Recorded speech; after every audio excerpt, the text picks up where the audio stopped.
มื้อนี้ตลาดทองคำปิดแล้วซึ่งเป็นมื้อวันเสาร์ฉะนั้นเราจะมาเทรดในเรื่องของกราฟ Bitcoin ซึ่งปัจจุบันนี้ค่อยอยู่ในกราฟของ Solana เนาะซึ่งว่าหลักๆในการเทรดมื้อนี้ค่อยจะใช้ในเรื่องของ chart pattern ต่างๆ chart pattern ต่างๆซึ่งว่าเขาก็จะสังเกตเห็นว่า pattern ของตลาดเนี่ยมันมีการสร้างสไตล์แบบนี้เนาะมันจะมีการสร้างสไตล์แบบนี้ที่มีการอ้าปากกว้างขึ้นหรือว่า expanding triangle เนาะที่คันว่ามีการสร้าง expanding triangle กราฟมันจะลิ้นอยู่ในกรอบของ pattern ตัวนี้ลงมาขึ้นไปลงมาอยู่ในกรอบตัวนี้มันเป็นไซด์เวย์ที่อันว่าพยายามเคลียร์ liquidity อยู่แถวๆนี้จนกระทั่งเขาจะเข้าออเดอร์เนี่ยเขาในการเทรดระยะสั้นเนี่ยเขาสามารถเข้าออเดอร์ในกรณีที่มันลงมาตามกับเส้นยูรูมหรือว่ามันลงมาตามกับ liquidity ยูรูมแล้วมันมีการ pull back เขาก็ซื้อและเวลาที่มันขึ้นไปตามกับเทิงเขาก็ขายประมาณนั้นก็ได้เนาะประมาณนั้นก็ได้จนและเขาจะเข้าออเดอร์ในโซนที่อันว่ามันทะลุจากจุดถึงขึ้นไปหรือว่าจุดลุ่มขึ้นไปในเรื่องของการเทรดตาม pattern expanding triangle expanding triangle ซึ่งว่าคอยจะใส่ต้นทุนอยู่ที่ประมาณ400เหรียญนี่ซะ400เหรียญการเทรดหรือว่าการลงทุนมันมีความเสี่ยงฉะนั้นเนี่ยถ้าหากว่าเวลาที่ทุกคนจะเข้ามาศึกษาหรือว่าเข้ามาเทรดเนี่ยจะต้องได้ยอมรับความเสี่ยงให้ได้และก็เทรดในจำนวนเงินที่เราพร้อมที่จะเสียเนาะเพราะว่าแน่นอนอยู่ว่าทุกออเดอร์ล้วนแต่มีความเสี่ยงทุกการเทรดล้วนแต่มีความเสี่ยงนะอาจจะเห็นให้เงินของเราเนี่ยมันกลายเป็น2เท่าบ่10เท่า100เท่าบ่หรือว่าอาจจะลดลงเหลือ0ก็ได้เนาะจงใส่เงินที่เราพร้อมที่จะเสี่ยงนะคลิปนี้เป็นเพียงการแชร์ประสบการณ์และมุมมองการเทรดของตัวเองเท่านั้นบ่แม่นการแนะนำการลงทุนแต่อย่างใดเดี๋ยวออเดอร์แรกเขาจะทำการเทรดกดไปอยู่ที่299เหรียญนะ299เหรียญย้อนอย่างค่อยจึงทำการซื้อกันไปนะก็คือที่ค่อยบอกแหละก็คือที่ค่อยบอกแหละเพราะว่าในเมื่อที่กราฟเนี่ยมันลงมาตามกับโซนยุโรปเนาะค่อยก็คาดหวังว่ากราฟเนี่ยมันจะขึ้นไปหาเส้นอยู่ด้านเทิงเนาะกราฟเนี่ยมันจะขึ้นมาหาเป้าหมายของค่อยก็คือเส้นเทอร์ไลน์ที่เป็นต้านอยู่กรอบด้านเทิงอันนี้ก็จะเป็น expanding triangle รูปแบบของ expanding triangle ที่ค่อยได้เขียนอยู่ในปื้มของค่อยนั่นเองมันมีหลากหลายแพทเทิร์นเนาะและออเดอร์แรกเนี่ยในสำหรับในการช่วยพอตชิ่งของค่อยเนี่ยถ้าหากว่าออเดอร์แรกนี่วินไปแล้วค่อยจะทำการกดออเดอร์น้อยลงซึ่งว่าออเดอร์เมื่อกี้ค่อยไปอยู่ที่299เนี่ยในตอนนี้ค่อยจะเริ่มลดออเดอร์ลงมาตอนนี้ค่อยจะทำการไปอยู่ที่99เหรียญเนาะลดออเดอร์ลงมาในก็กรอบเนี่ยแถวๆนี้ค่อนข้างที่จะมีความเสี่ยงเขาจะบ่เข้าเนาะออเดอร์นี้เขาจะบ่เข้าย้อนอย่างเขาจึงบ่เข้าเนาะเพราะว่า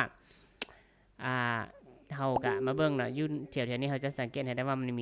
มีแท่งเทียนที่เป็นซัพพลายอยู่เนาะมันมีแท่งเทียนที่เป็นซัพพลายอยู่ฉะนั้นเนี่ยในเมื่อที่มันขึ้นไปฮอตจุดนี้ดูเหมือนว่าอย่างบ่ทันทะลุซัพพลายเนาะฉะนั้นค่อยกะเบิ่งก่อนก็ได้แต่สิ่งหนึ่งที่ค่อยสังเกตเห็นได้ก็คือมันมีการสร้างซัพพลายมันมีการสร้างดีมานด์อยู่แถวๆนี้นะมันมีการสร้างดีมานด์อยู่แถวๆนี้ถ้าหากว่าตลาดมันเคลื่อนที่อยู่ในกรอบนี้แสดงว่ามันอาจจะมีโอกาสที่จะpull back ลงมาหรือว่ามันมีโอกาสที่จะเกิดแท่งแดงลงมาแล้วมันจึงจะดีต่อขึ้นไปก็เป็นไปได้สไตล์ที่อันว่าอาจจะลงมาแถวนี้แล้วก็จึงจะดีโตขึ้นไปเนาะลงมาแถวนี้แล้วก็จึงจะดีโตขึ้นไปค่อยก็จะเบิ่งสัญญาณคอนเฟิร์มในแท่งเทียนถ้าว่าแท่งเทียนมันมีการ pull back ขึ้นไปค่อยก็จะทำการซื้อตอนนี้มันยังบ่ทันทะลุดีมานด์ลงมาเทื่อเนาะมันมีการ pull back ค่อยจะทำการซื้อขึ้นไปเลยแสดงว่าดีมานด์แถวๆเนี่ยแถวที่เขาได้ตีไว้เนี่ยกรอบน้อยๆเนี่ยมันเฮ็ดเวียกได้เนาะมันเฮ็ดเวียกได้มันมีโอกาสที่จะส่งแท่งเทียนขึ้นไปหาโซนด้านเทิงอยู่แถวๆนี้เนาะก็แสดงว่ามันก็มีโอกาสอยู่เนาะแต่ถ้าหากว่ามันขึ้นไปตามกับแนวต้านก้อนหรือว่ามันขึ้นไปตามกับเส้นเทรนไลน์ก้อนแล้วไม่มีแห้งขายกดลงมาหลายมันก็มีโอกาสที่จะลงมาเนาะทุกออเดอร์ล้วนแต่มีความเสี่ยงพอมีออเดอร์ใดที่แบบจะ 100% โอเคเพราะว่าอยู่กรอบเนี่ยจริงๆมันยังเป็นฐานของซัพพลายมันยังเป็นฐานของซัพพลายกรอบนี้อยู่เนาะอยู่ในกรอบที่เขาได้ตีไว้นะมันยังเป็นฐานของซัพพลายอยู่มันยังเป็นฐานของซัพพลายอยู่แต่ถ้าหากว่าตามแพทเทิร์นตัวนี้ค่อยก็สามารถที่จะมั่นใจได้ว่ามันมีโอกาสที่อาจจะพยายามที่จะขึ้นเล่นอยู่ในกรอบนี้ได้อยู่เนาะซึ่งในเมื่อที่มันขึ้นไปหาซัพพลายเนาะจริงๆมันยังบ่ทันทะลุเทื่อและมันติดกับกรอบนี้เนาะออเดอร์นี้เขาจะเบิ่งก่อนว่ามันจะลิ้นแบบใด มันมีการว่าปฏิเสธราคาลงมาหลายอยู่เต้แท่งเทียนเนี่ยมันบ่สามารถที่จะเป็นแท่งสีแดงได้ฉะนั้นค่อยกะจะเบิ่งก่อนว่ามันจะทะลุขึ้นไปบ่หรือว่ามันจะลิ้นแบบใดก่อนถ้าหากว่ามันทะลุขึ้นไปเนี่ยเขาก็จะมาหาซัพพลายก่อนนั้นที่มันได้สร้างขึ้นก็คือซัพพลายโซนนี้เนาะซัพพลายโซนนี้เพราะว่าเมื่อกี้เนี่ยมันลงมานี่มันเกิดเป็นแท่งดอจิอยู่เทียวๆนี้แสดงว่าเขาจะตีราคาสูงสุดราคาต่ำสุดของแท่งดอจิเป็นซัพพลายเนาะโซนนี้เป็นโซนที่กราฟมีโอกาสที่จะขึ้นไปฮอดแล้วมันจึงจะลงมามีโอกาสที่จะขึ้นไปฮอดแล้วมันจึงจะลงมาก็คือซัพพลายโซนนี้กับเบื้องตัวจริงเนาะเบื้องตัวจริงแล้วการที่กราฟขึ้นมาแล้วว่าตอนนี้มันเล่นอยู่ในระหว่างนี้เล่นอยู่ในระหว่างนี้โอเคตอนนี้มันชื่อ clear liquidity ไปแล้วเนาะเขาจะลดออเดอร์ไม่นี่เขาจะทำการกดขายลงมาซะออเดอร์นี้เขาจะทำการกดขายลงมาเพราะว่ามันอยู่ในกรอบมันยังอยู่ในกรอบอยู่เนาะเบิ่งกันว่ามันจะลิ้นแบบใดมันอยู่ในกรอบที่ว่าของ head expanding triangle เนาะมันอยู่ในกรอบของ expanding triangle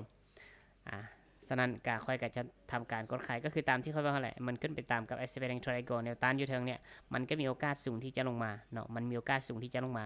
และอีกอย่างเนี่ยมันเกิดเป็นแท่งเทียน imbalance เนาะมันเกิดเป็นแท่งเทียน imbalance หรือว่ามันเกิดเป็นแท่งเทียนกินนั่นเองแท่ง imbalance ก็คือแท่งนี้เองเนาะแท่งนี้เองที่เขาว่ามันเป็นแท่งเทียนกินแต่เขาก็สามารถที่จะได้ว่ามันเป็นแท่ง imbalanceซึ่งว่าเหตุผลที่ค่อยขายเนี่ยมันมี2อย่างนะหนึ่งคือมันขึ้นไปตามกับโซนอยู่ด้านเถิงของ expanding triangle ที่เป็นแนวต้านแล้วทีนี้เนี่ยมันเกิดเป็นแท่งเทียนกินลงมาหรือว่าแท่ง imbalance ลงมาค่อยก็เลยตัดสินใจกดขายแต่ในออเดอร์นี้ในออเดอร์นี้ค่อยจะทำการเบิ่งก่อนค่อยจะทำการเบิ่งก่อนค่อยยังบ่เข้าออเดอร์เทื่อค่อยจะทำการเบิ่งก่อนค่อยจะยังบ่เข้าออเดอร์เทื่อเดี๋ยวค่อยจีลึบซัพพลายดิมันก็นี้ไว้ทีมก่อนซึ่งว่าเมื่อกี้เนี่ยมันเกิดมีว่า FVG อยู่แถวๆนี้เนาะมันเกิดมี FVG อยู่แถวๆนี้ฉะนั้นเนี่ยตลาดมันมีโอกาสสูงที่ว่าไปเคลียร์ FVG มันแค่ย่อตัวลงมาหาโซนนี้ปุ๊บแล้วก็ไปเคลียร์ FVG แล้วก็มีโอกาสที่จะลงต่อแต่ถ้าหากว่ามันทะลุแถวๆนี้ขึ้นไปได้มันมีโอกาสสูงที่จะขึ้นไปต่อยได้อยู่เนาะอยู่ในกรอบนี้มันไปเอา FVG ของแท่ง imbalance โซนนี้มันไปเอา FVG แล้วเขาก็สามารถที่จะว่ามันเป็นซัพพลายกรอบหนึ่งได้อยู่เนาะมันเป็นซัพพลายกรอบหนึ่งได้อยู่เขาวัดจากแท่งเทียนโซนนี้ลงมา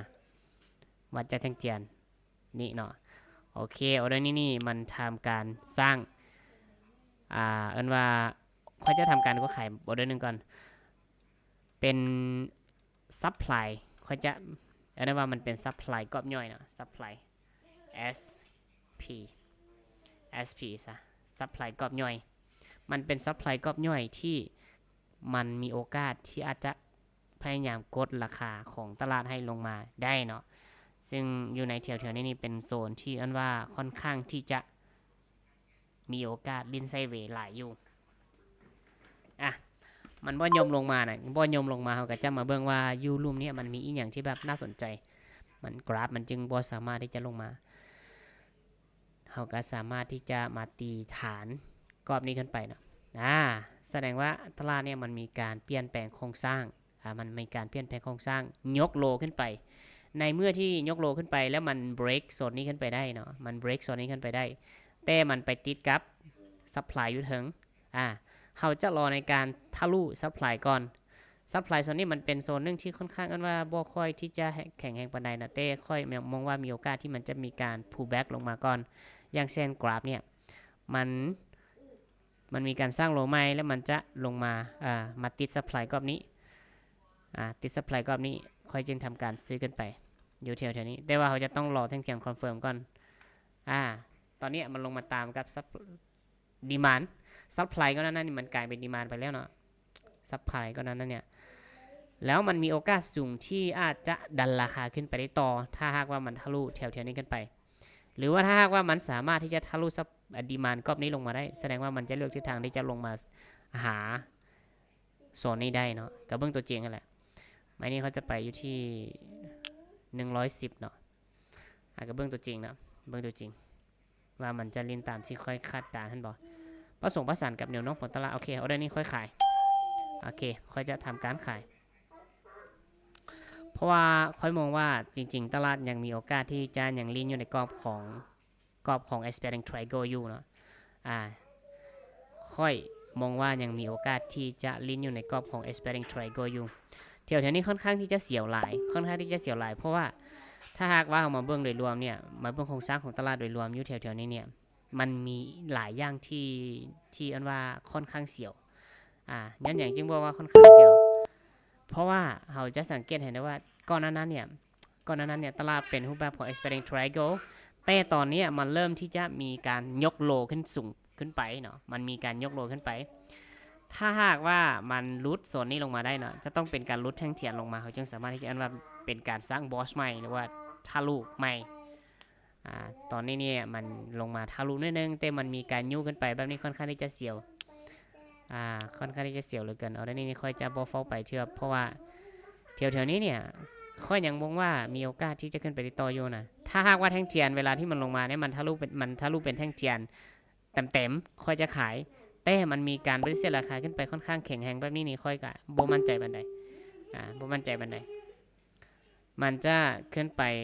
ว่าไปตามกับซัพพลายแล้วก็จะลงมาเนาะถ้าหากว่ามันยังเล่นอยู่ในกรอบของ aspiring triangle นะแต่การเบิ่งตัวจริงว่ามันจะเล่นแบบนั้นแท้บ่หรือว่าบ่แม่นบ่นะในโซนนี้เขาจะรอจังว่าในการขายถ้าหากว่ามันไปตามกับโซนนี้แล้วมันมีการ pull back หรือว่ามีการเกิดแท่งเทียนพินบาร์ลงมาเนาะเขาจะเบิ่งว่ามันจะลินแบบนั้นแท้บ่โอเคตอนนี้มันเกิดแล้วเนาะแต่ว่าจริงๆเขาจะต้องรอจังว่าให้แท่งเทียนเนี่ยมันอาจจะ2วิคอนเฟิร์มมาแท่งเทียนโอเคมันมีแฮงขายกดลงมาโอเคมั่นใจกดขายตัดสินใจกดขายโบวินกับโบเป็นอย่างนะเพราะว่าเขามั่นใจเลยโบวินกับโบเป็นอย่างมันจะดีดลงในช่วงวิสุดท้ายเนาะเบิ่งเอาค่อยค่อนข้างที่จะมั่นใจในระดับนึงในรอบนี้ตามเทคนิคในการวิเคราะห์เทคนิคของค่อยแต่ต่อให้มันบ่วินกับบ่เป็นอย่างเพราะว่ามันยังอาจจะมีโอกาสที่อาจจะขึ้นไป2ออเดอร์3ออเดอร์เพื่อที่จะไปปิดไซเทียนแล้วมันจึงจะลงมาลงมาได้เนาะค่อยเชื่อมั่นว่าสามารถลงมาได้โอ้โหลงมาบ่ได้ก็บ่เป็นอย่างเนาะลงมาบ่ได้ทุกออเดอร์นั้นมีความเสี่ยงฉะนั้นออเดอร์นี้เขาจะไปอยู่ที่การเดินเงินแบบนี้มันเป็นการเดินเงินที่เขาตัดสินใจว่าเขาจะหยุดแล้วเนาะและค่อยจะหลอกเข้าออเดอร์ที่ค่อนข้างที่จะมั่นใจแล้วค่อยจะหยุดนั่นเองตอนนี้มันยังลิ้นอยู่ในกรอบของซัพพลายอยู่เนาะมันยังลิ้นอยู่ในกรอบของซัพพลายอยู่ดูเหมือนมันพยายามที่จะเบรกขึ้นไปแต่ออเดอร์นี้ค่อยจะบ่ฟอเชื่อมันยังลิ้นอยู่ในกรอบของอันว่าซัพพลายก็นั่นที่มันเป็นดีมานด์เดี๋ยวเขาจะลบแล้วเขาจะวิเคราะห์ใหม่ซึ่งกราฟตัวนี้มันอาจจะได้เปลี่ยนโครงสร้างแล้วนะมันอาจจะได้เปลี่ยนโครงสร้างแล้วก็คือมันมีการสร้างยกโลขึ้นไปเนาะฉะนั้นเขาจะไปวิเคราะห์หลวงนี้แทนซะเขาจะไปวิเคราะห์หลวงนี้แทนเพราะว่าหลวงเนี่ยมันอาจจะถูกทำลาย liquidity ไปแล้วเนาะหรือว่าคนที่ในถ้าว่าสิว่าไปเนี่ยแสดงว่าคนที่ตั้ง SLTP ก็น่าจะล้างพอร์ตหมดแล้วนะในตลาดใหญ่เนี่ยฉะนั้นเนี่ยเขาจะมาวิเคราะห์ในกรอบนี้เนาะในกรอบนี้โซนซัพพลายที่ค่อนข้างน่าสนใจก็คือแถวๆนี้นะแถวนี้เป็นโซนที่ให้ตลาดมันลงมาได้ก็จะรอจังหวะในการซื้อจริงๆเนี่ยเขาจะต้องรอให้มันมีการลงมาแล้วมันมีการ pull back ก่อนเขาจึงจะควรซื้อเนาะกรณีแบบนี้ค่อยมองว่าอาจจะยังเสี่ยงอยู่แต่ค่อยจะทำการกดซื้อกันไปเพราะยังมีช่องว่างอยู่เนาะเหตุผลที่ค่อยทำการกดซื้อกันไปเพราะว่ายังมีช่องว่างอยู่ค่อยก็เลยตัดสินใจกดซื้อกันไปช่องว่างอยู่ใส่เลยช่องว่างก็คืออย่างน้อยๆเนี่ยมันจะต้องขึ้นมาปิดเก็บให้หมดเนาะแถวๆนี้เนาะยังมีช่องว่างอยู่แต่ถ้าหากว่ามันขึ้นไปติดกับซัพพลายก็เนี่ยกับโบแน่นอนอยู่เด้อมันมีโอกาสที่จะลงมาได้เนาะออเดอร์นี่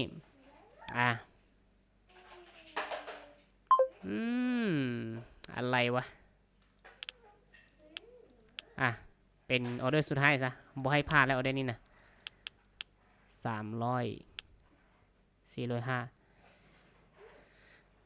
ดูเหมือนว่ามันบ่ยอมที่จะทะลุได้เนาะบ่ยอมที่จะทะลุได้มันมีการไปเซ็นราคาค่อนข้างที่จะแหงถ้าเป็นแบบนี้นี่ค่อยตัดสินใจขาย เขาตัดสินใจขายมันมีการ pull back ค่อนข้างที่จะลงมาแหงเนาะและจากการเบื้องกราฟในกรอบนี้เนี่ยเหตุผลที่ค่อยกดขายเพราะว่ามันมีการนั่นว่าปฏิเสธราคาลงมาค่อนข้างที่จะแหง2เทื่อแถวๆนี้มันเป็นตะย่านอีหลีเนาะแถวๆนี้มันเป็นตะย่านอีหลีค่อยยังมั่นใจอยู่เนาะว่ามันมีโอกาสที่จะลงมาได้อยู่ค่อยยังมั่นใจอยู่แนวโน้มของตลาดตอนนี้ค่อยมองว่ามันมีโอกาสที่จะกลับตัวลงมาได้เนาะค่อยมองว่ามันมีโอกาสที่จะกลับตัวลงมาได้ก็คือกราฟเนี่ยมันเคลื่อนที่เป็นเทรนด์ขาขึ้นกรอบย่อย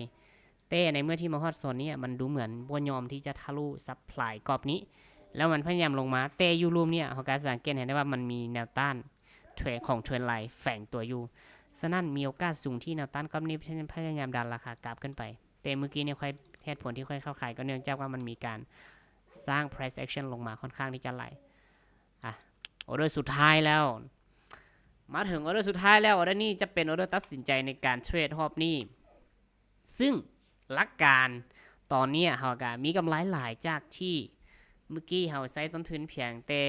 299เหรียญแล้วออเดอร์สุดท้ายนี้เขาจะไปเพียงแต่ 6.4 เหรียญเท่านั้นเพราะเป็นออเดอร์ที่ตัดสินใจในการยุดครั้งนี้เนาะได้หรือเสียก็จะยุดเนาะฉะนั้นเป็นเหตุผลที่ค่อยกดออเดอร์น้อยที่สุดเลยเราจะสังเกตเห็นว่าอยู่แถวๆนี้มันเป็นแนวต้านอยู่เนาะอยู่แถวๆนี้มันเป็นแนวต้านอยู่และพอดีมันไปตามกับแนวต้านแล้วมันมีแท่งเทียนอิมบาลานซ์ลงมาเลยยาวๆแต่การที่มันลงยาวๆแบบนี้ก็ค่อนข้างที่จะเสียวๆคือกันเนาะเราจะต้องมาเบิ่งว่ายูรูมเนี่ยมันมีการทะลุอีกอย่างแน่ถ้าหากว่ามันทะลุมันยังบ่ทะลุเส้นเฉลยเถื่อสนานแนวนี้ค่อยจะทำการกดซื้อขึ้นไปต่อเนาะก็จะทำการกดซื้อขึ้นไปต่อทุกคนจะสังเกตเห็นได้ว่ามันลงมามันบ่สามารถทะลุเส้นไลน์กรอบนี้ได้เนาะการที่มันทะลุได้แสดงว่าเนื้อเทียนเนี่ยมันจะต้องทะลุเนาะแต่ว่าเนื้อเทียนเนี่ยมันยังบ่ทะลุแสดงว่ามันทะลุเพียงแค่ไซส์เทียน